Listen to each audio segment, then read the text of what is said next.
We are podcasting from the Diocese of Raleigh studios. Thank you for joining us on another edition of A Catholic Life. I'm your host, Billy Atwell. Today, I have two special guests with me, Dr. Trin and Peter Lee, who are with the St. Joseph Primary Care Center, which is in Raleigh off Falls of the Noose Road. So we welcome them. Thank you for joining me. Thank you for having us, Billy. So, Peter, starting with you, talk a little bit about your background, what you did before you got involved with St. Joseph's. My background was when I was, when I was 1 year old, I had polio, and then left home, at 10, and then came to America, and lived in Houston, grew up in Houston, Texas. And then after that, through life-changing event, got to college, and then finished college, went to a seminary, and then after that, I met my wife, and we got married. And then somehow, by the grace of God, one thing led to another. This idea of St. Joseph Clinic came about, but we wasn't know what we're doing. And so so we just jump on the boat and say yes to do it. But having said that, but 4 years before that, we took a dramatic change in our life, meaning I quit my job at Duke Cancer Center, worked there for 10 years. Wow. What it's at that time, family, we have 2 young children and they need us. And one thing that really motivated me and encouraged me to take that leap of faith is from the quote that I got from my wife, Dr. Trin here, is from St. Francis de Sales. When the statement says that, God who took care of you in the past will continue to take care of you and will continue in the future. Now, quitting the job, the career all my life been building for, that's a big one. But then we know something that in my life, God will always taking care of it. And then what is the future? I don't know, but God will give me something. And as it turned out, St. Joseph is part of that in the future. So it's a wonderful journey. Now, you sped through what sounds like a very fascinating story of you were born with polio. Obviously, you don't have, the braces or the crutches that typically people who have that have. We'll have to maybe have you back sometime if you're willing to talk about that story, because that sounds like a fascinating story, especially you being a faithful Catholic, how your faith got you through that. So if you don't mind, I might invite you back. Sure. Because you went really quickly through, 15 years of, and then I came to America. I'm like, wait. That sounds like a lot happened in between that. Well, like 1 year old, I always remember nowadays, and I keep sharing this with my wife. Go in the when it's raining, you go out there and take a shower in the rain. Now, when we was in Vietnam, it's hot and it's we don't have like electricity or water like here. So when it rains, the entire neighborhood kids go out and just take a shower. But because of my polio, my mom, my parents, they say, no, you cannot go out there. It's just dangerous. And so sitting at home watching all the kids taking the shower, and even now I keep telling my wife, when it rained, it's just like I feel stripped naked standing outside and rain. So you saw the movie Shawshank Redemption when he just escaped. That's me. That's the spirit that I have. But so growing up with the polio, and by the way, with 2 braces and 2 crutches. Wow. And then so at 10 years old, and I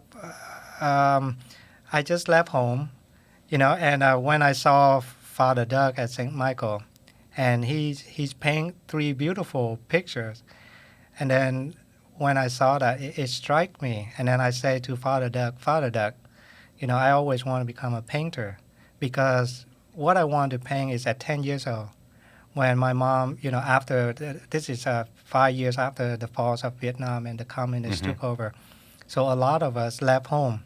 And so my mom put me on the bus, and that means how we escaped.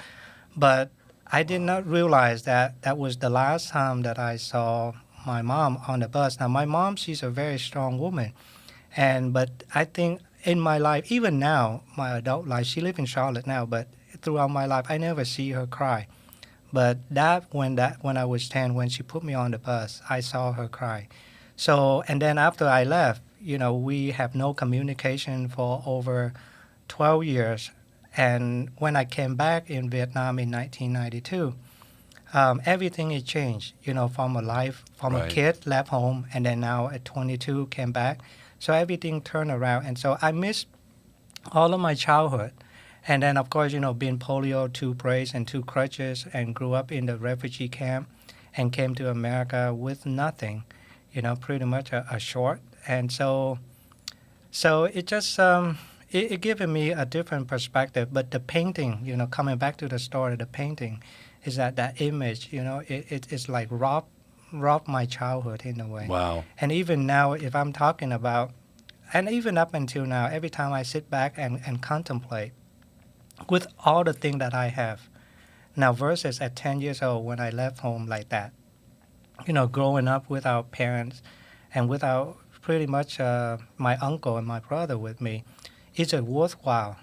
The cost of freedom, the taste of freedom, it robbed me my childhood. And now my family, I guess growing up without family, it's very different. I feel different Yeah. being like versus my brother and my sister with my parents because I don't have that childhood memory. So, but then again, what I can say one thing too is having polio. It's truly it's not a curse, but it's a blessing. Blessing in a way that now that I came to America, being a teenager, at 12 years old, came to America, no mom, no dad, I can do pretty much anything I want, and that's exactly what I did. But what turned me around is at 17, I hang out with the wrong crowd, and I realized if anything happened, I'm the first one who'll be put in jail because I can't run. Those are very good. I see what you're saying. We were this is Houston, by the way, But but that story, that's exactly because of that, and that's how it forcing me to change my way of life, Yeah. who I hang around with, and then that slowly, turned it around, and so I am thankful. And even last weekend, we was in Philadelphia, and my son, he's 11 years old, and he said this very striking too, because as if many of you visit Philadelphia, at 12 o'clock or 11 o'clock in the morning, mass is at 4 o'clock, and we have millions and hundreds of thousands of people in line. But because of my handicap, by the grace of God, sent me an angel. The policeman just took me bypast the entire 2 blocks of waiting in line and go Wow. straight. And my son can do all of that. And at the end of the day, Daddy, your leg is a blessing. Because of that, we will see the Pope. So anyway, Little does he know how challenging that, how expensive that emotionally and everything else that exactly that has been for you. But now, Dr. Trim, we haven't got to hear from you yet. Talk a little bit about how you've got a BA in chemistry from Princeton University, which, since that wasn't tough enough, you wanted to go and get an MD as well. So you wanted to really finally challenge yourself, I'm sure. But you became a doctor. How did you get into what it is that St. Joseph Primary Care does, serving both rich and poor alike? Well, when I was before St. Joseph, I worked at different places. I worked at community health. I worked for a private company. And it was fine for a while. And then come the health insurance, the changes in medicines have so much become like a business like. Mm-hmm. You have to battle for the payment that you receive, and then there's just a lot of paperwork. Right. And I find that, and then the computers become part of the history taking or recording before we were writing. Right. So I write much faster than I type. Mm-hmm. And so it really takes a lot of time. There's a lot.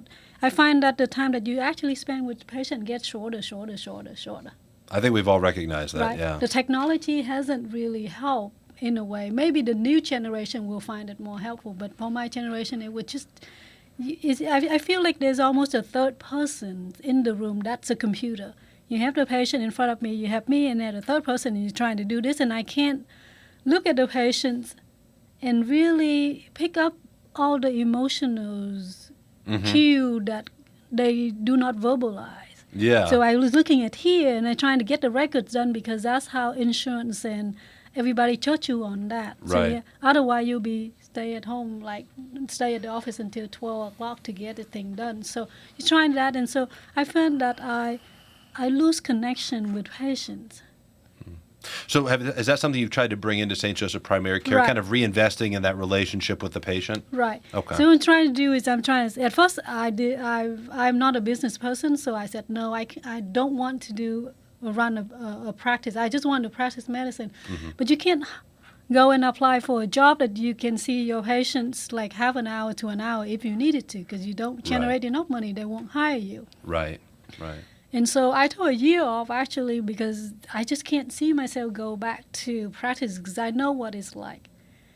It's very, it burned me out pretty much. My patients are not happy. I'm not happy. I can't get anywhere with the patient trying to get them Mm-hmm. to do what you ask them to do. Because Yeah. you just spend so little time, and most people would go from one ear to the other ear, Right. And so, and then the job before I work at St. Joseph, I have a little bit more time with the patients, and I see how things can change if you have a little bit more time with patients, get to know them, and get to know why they don't follow your recommendation. They usually have a story behind that, and get to it, and then talk with them from their point of view. Mm-hmm. Help them to understand what is high blood pressure. What does it do to you? Right. And sort of once you get them understanding, then they'll be more interesting asking you. So what should I do now? Now that's when I know if they ask that question, then I know okay they're ready to receive information about okay if you have to eat a certain diet, exercise. But if they don't ask that question and you keep giving them all these advices, go from one ear to the other.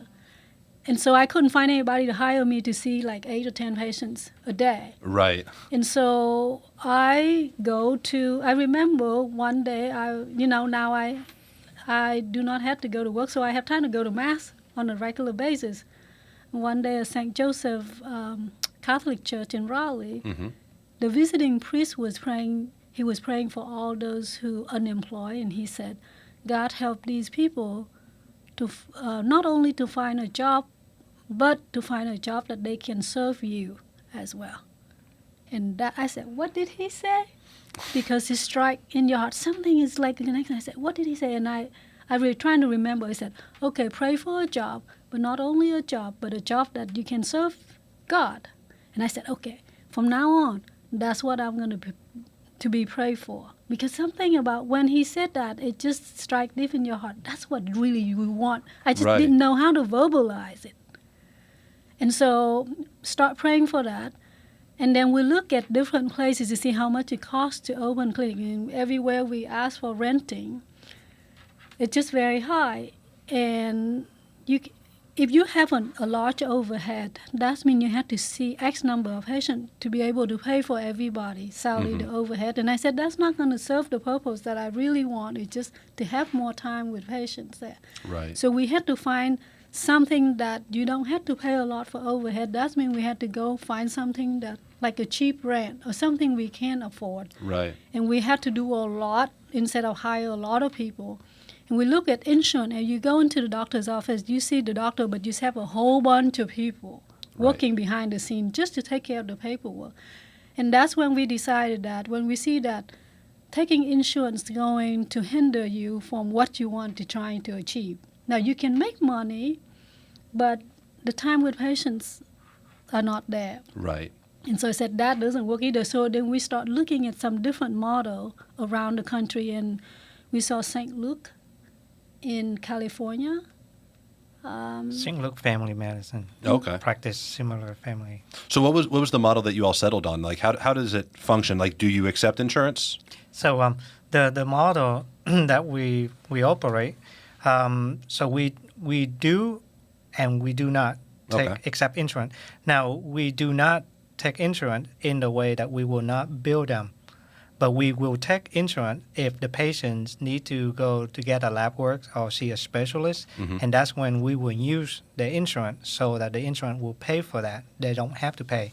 So basically, whatever, it's just a direct, this is a new term in medicine, is direct primary care, meaning the patient pay directly to the doctor and not to a third party, like a health insurance.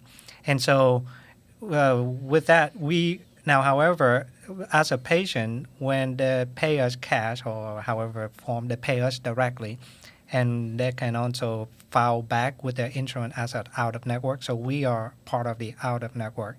And so just depending on the insurance policies out there, would the patient receive the out-of-network benefits or not? And that's up to each individual insurance.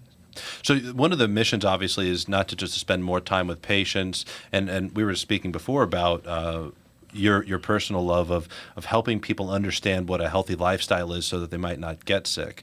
But obviously one of the missions also is that you're able to serve people that don't have insurance. You're able to serve people who are wealthy, people who are middle class, people who are poor. You're able to do any of those things.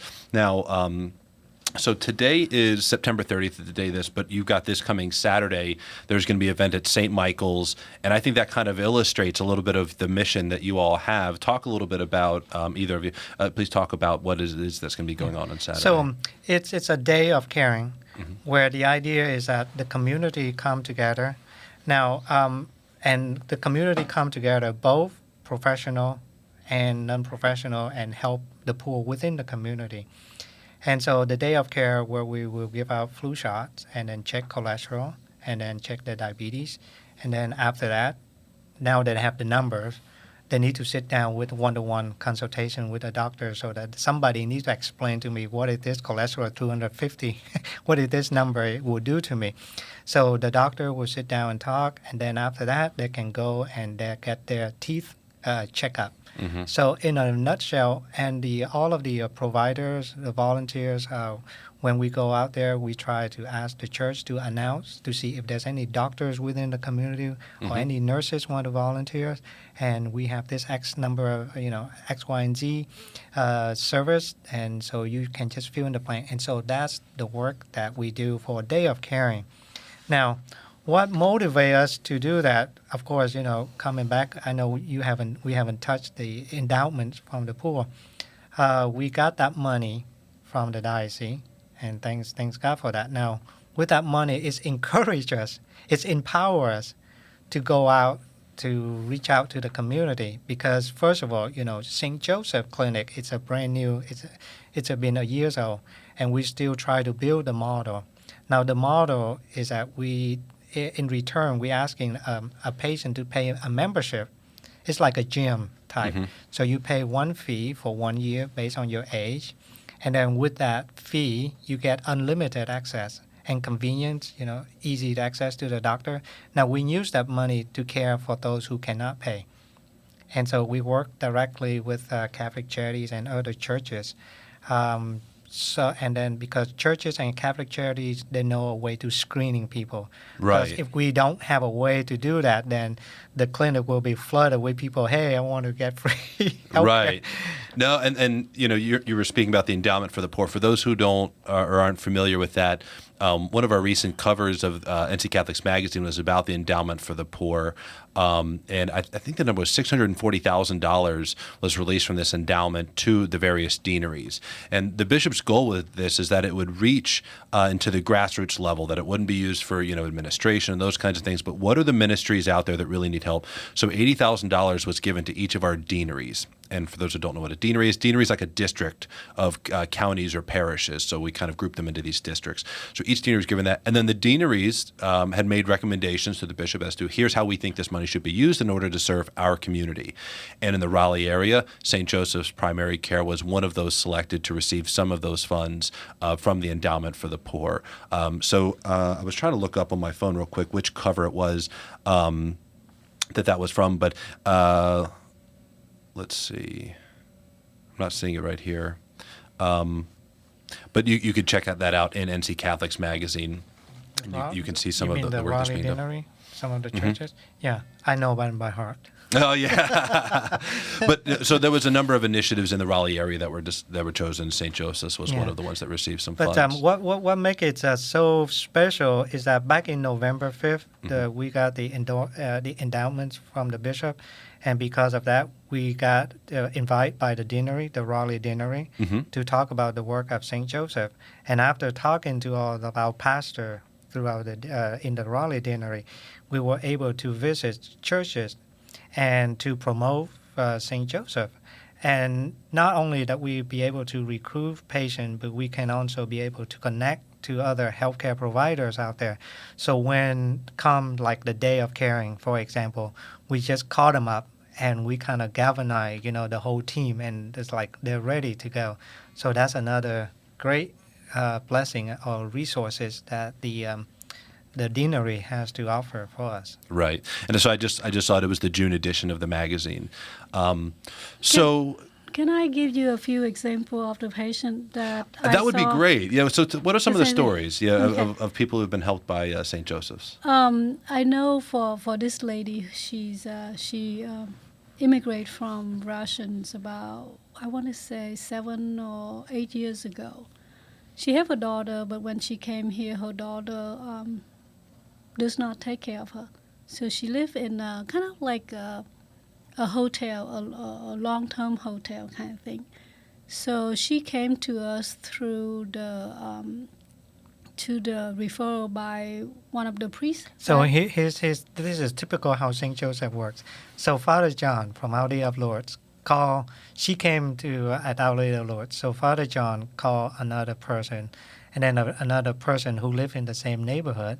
So took her to us, but because none of us speak Russian, so I have to call Father Matthew from St. Nicholas Ukrainian Church down in Garner. Say, hey, we have a Russian speaking. Can you have somebody? So Father Math, sent us another person to translate. So on the day of visit, we have 3. Someone who have to drive her because she lived in the neighborhood, and then we have to get another Russian translator who came to us. Wow. And so it took about, and on the day of her visit, the translator get lost. And so we went out there and get her. So we spent actually 3 hours to get this lady and the translator and all of that. And at the end of the visit, I think she paid us $5. Wow. Something like that. And then at first I was a little sad. I said, man, we spent 3 hours doing this and she got $5.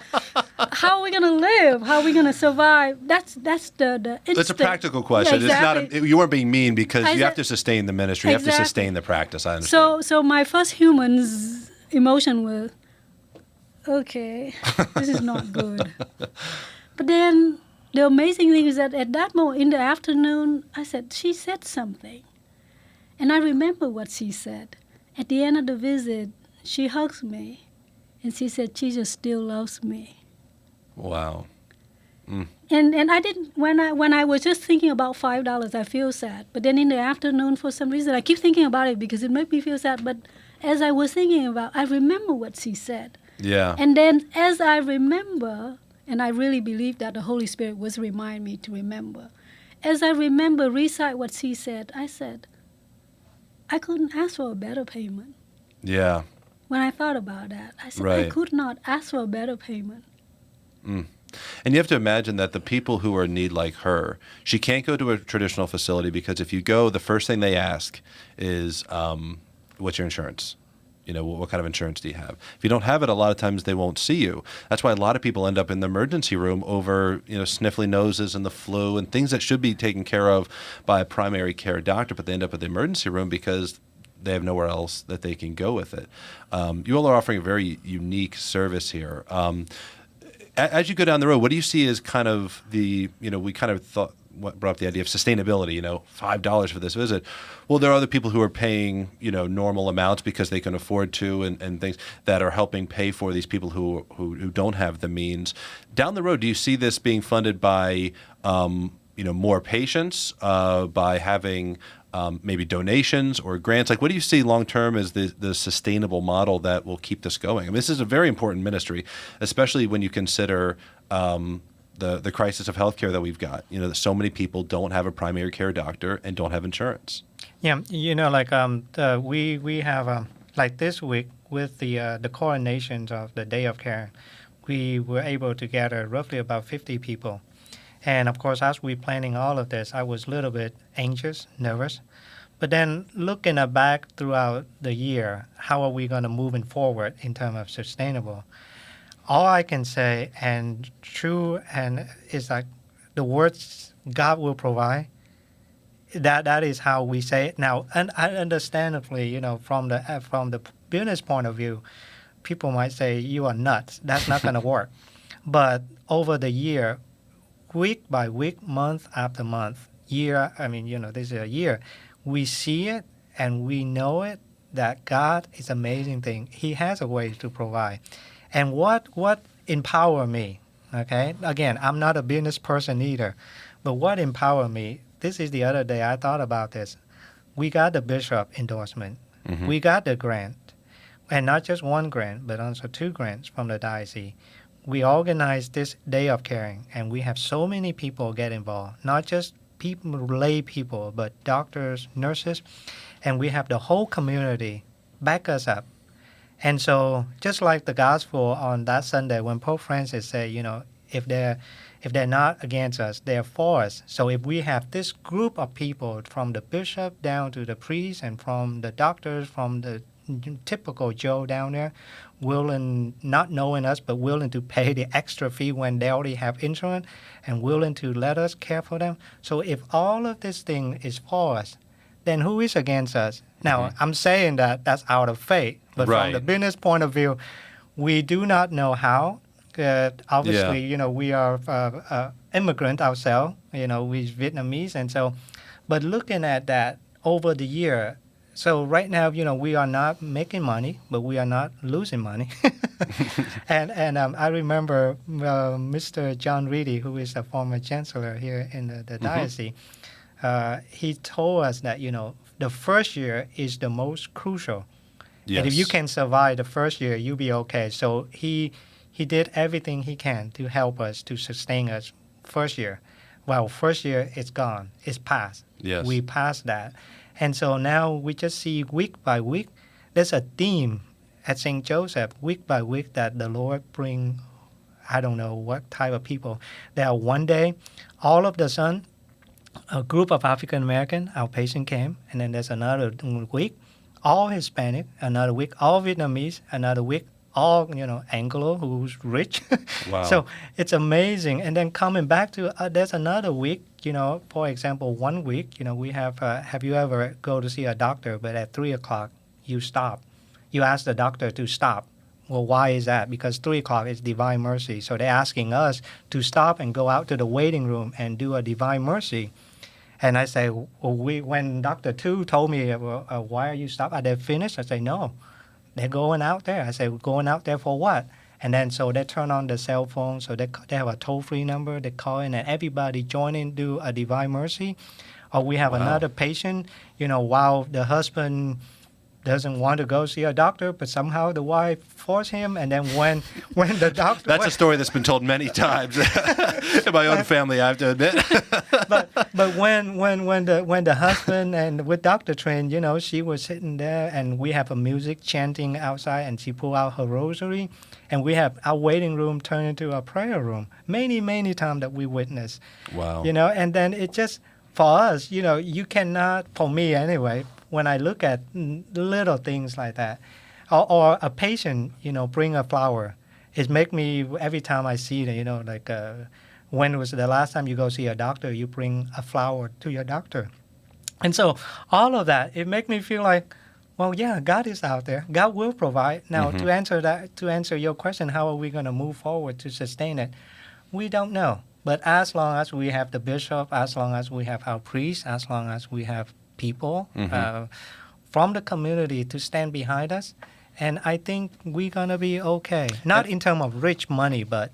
And I also think, though, that people are looking for alternatives to the current system because the current system is so clunky. And like you said, there's so much overhead that's paid. Does it actually cost, $10,000 for this procedure? No. It costs a couple thousand, but then there's so much administration and then, liability insurance, all these things that add on to it. It's like we're paying a little bit for medical care and we're paying a ton for everything else. I'm just looking at your flyer here, and just so people understand what we're talking about, the cost range depending on age, between $500 and $1,000, which I think I spend more than that on my dog's vet bills in a year. So that's extremely affordable. That's not a problem.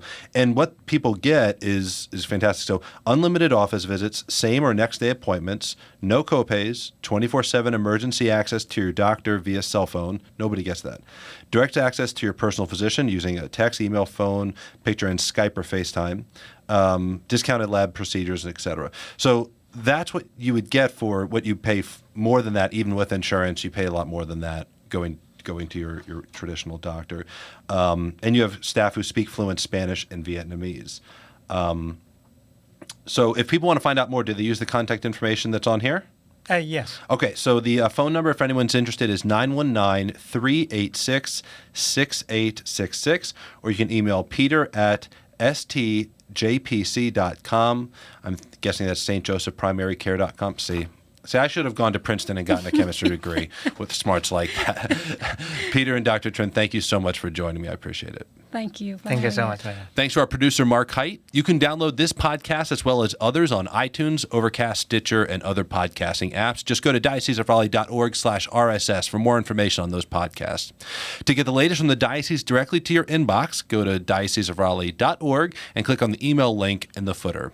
Check out our videos at dioceseofraleigh.org/videos. And if you aren't already, make sure you check us out on Facebook, Twitter, Instagram, and YouTube. We have a ton of content there from the recent papal visit and World Meeting of Families.